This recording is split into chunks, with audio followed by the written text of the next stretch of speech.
देश में कोरोना संक्रमण के मामलों के बीच कोरोना बहुत बुरी तरीके से फैल रहा था, उस बीच शिक्षा जो है वो बेपटरी हो चुकी थी। उसे पटरी पर लाने के लिए राजधानी दिल्ली समेत कई राज्यों में, देश के कई राज्यों में आज से 1 सितंबर से स्कूल और बाकी शिक्षण संस्थान खोलने का निर्णय लिया गया। तो आज हम जयपुर के एक स्कूल में मौजूद है, जहां हम आपको दिखाएंगे कि स्कूल खुलने के बाद बच्चों में कैसा माहौल है और नियम और की पालना यहाँ पे किस तरीके से की जा रही है। तो सबसे पहले 9वीं और 11वीं की कक्षाएं जो है वो सुबह 7:30 से और 10वीं और 12वीं की कक्षाएं सुबह 8 से खोली गई है। आधे घंटे का बीच में गैप रखा गया है। अब आज यहाँ पे हम मौजूद हैं, जहाँ आप देख सकते हैं कि यहाँ पे पूरी तरीके से सोशल डिस्टेंसिंग का जो है वो ध्यान रखा गया है और यहाँ पे गोले बनाए गए हैं। हर एक गोले में डायरेक्शन दी गई है कि कहाँ बच्चों को खड़ा होना है और किस तरीके से बच्चों को पूरा चलना है, ताकि एक जो बच्चे 2 गज की दूरी है वो मेंटेन रख सके। सबसे पहले जैसे ही एंट्री करते हैं तो यहाँ पे सैनिटाइजेशन की और साथ में टेम्परेचर चेक करने की पूरी व्यवस्था है। सैनिटाइजेशन एक बहुत ही इंपॉर्टेंट चीज़ है जो अभी तक और आने वाले कुछ समय तक बरकरार रहेगी, और साथ ही टेम्परेचर, यहाँ तक कि कोई अगर अन्य व्यक्ति भी स्कूल में एंट्री करता है तो सबसे ज़्यादा ज़रूरी है कि उसको सैनिटाइज़ किया जाए, उसके हाथ धुलाए जाए और साथ में उसका टेम्परेचर चेक किया जाए।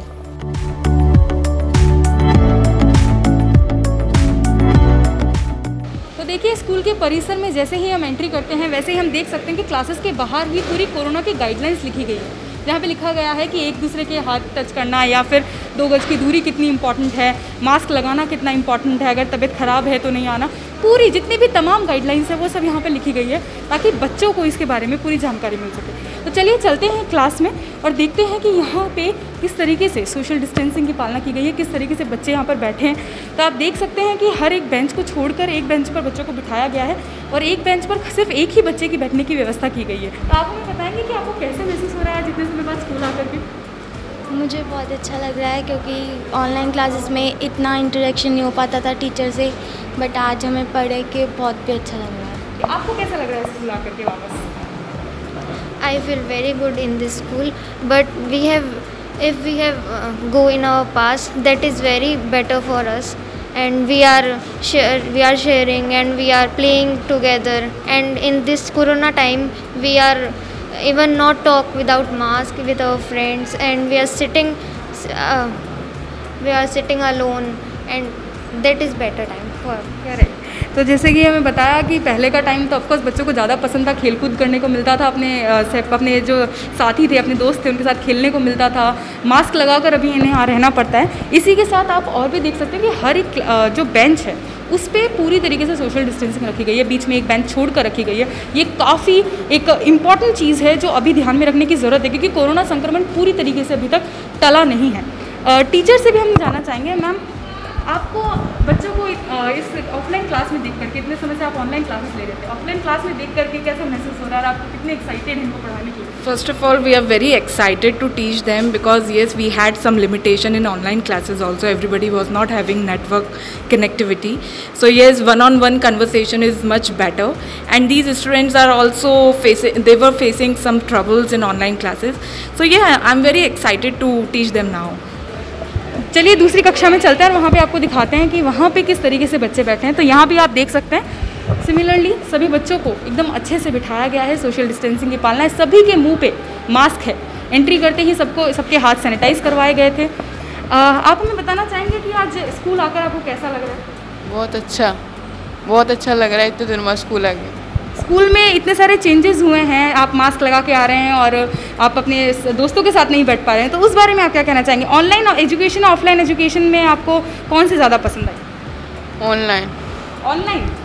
चलिए यहाँ पे थोड़ा सा रिएक्शन अलग है, बच्चों को ऑनलाइन एजुकेशन भी पसंद आ रही है। नया भारत है, नया डेवलपिंग कंट्री है, अच्छा है, आगे भी हमारे काम आएगा ये चीज़।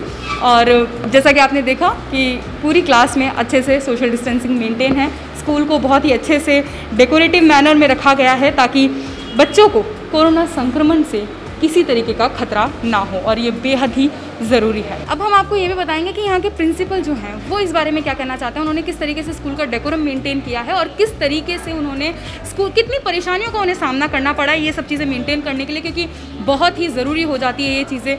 बहुत अलग तरीके से स्कूल को रिप्रेजेंट किया जा रहा है, तो देखना होगा कि कैसे इन सब चीज़ों में उन्हें क्या क्या मुश्किलों का सामना करना पड़ा है। चैलेंजेस तो असीमित हो गए थे।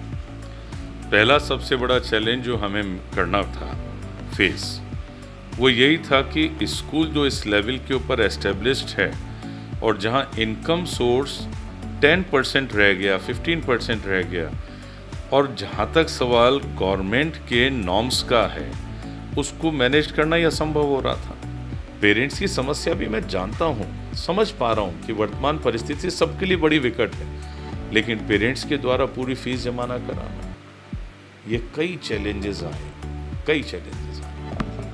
तो जैसा कि आपने देखा कि स्कूल्स को भी अभी भी बहुत से चैलेंजेस फेस करने पड़ रहे हैं। स्कूल की कई समय से मांगी थी कि स्कूल संस्थान खोले जाएं ताकि जो ये फ़ीस या फिर जिस भी तरीके के जो इंफ्रास्ट्रक्चर के जो कॉस्ट है वो किसी तरीके से तो कम हो सके और किसी तरीके से वापस से जो ढर्रा है, जो शिक्षा है, वो वापस पटरी पे आ सके। सबसे ज़्यादा इंपॉर्टेंट चीज़ ये भी थी कि बच्चे जो है वो कहीं ना कहीं ऑनलाइन एजुकेशन में इधर उधर डाइवर्ट हो जाते हैं। तो ऑफलाइन एजुकेशन में एक बहुत ज़रूरत होती है टीचर के एक डायरेक्शन की, जहाँ पर टीचर उन्हें डायरेक्ट कर सकता है, अपने सामने उन्हें बिठा कर बता सकता है, उन्हें पता होता है कि एक बच्चा क्या कर रहा है। तो ये बहुत सारी ऐसी चीज़ें थी जो ऑफलाइन स्कूल खुलने के बाद से बच्चों में देखने को मिली है। तो हमने देखा कि पूरे स्कूल का हमने टूर लिया, शिक्षकों से भी बात की, बच्चों से भी बात की और खासकर स्कूल प्रिंसिपल से भी बात की। तो कोरोना के इस समय में किस तरीके से जो चैलेंजेस है वो फेस करने पड़ रहे हैं और बच्चों को किस तरीके से नियम सिखाए जा रहे हैं, और आगे भी उम्मीद है कि ये जो जिस तरीके से स्कूल ओपन हुए हैं, जो शिक्षा वापस से पटरी पर आई है, ये आगे कायम रहेगी और इसी तरीके से चलती रहेगी। कैमरा पर्सन हेमंत शर्मा के साथ मैं प्रेरणा शर्मा, द फैक्ट इंडिया।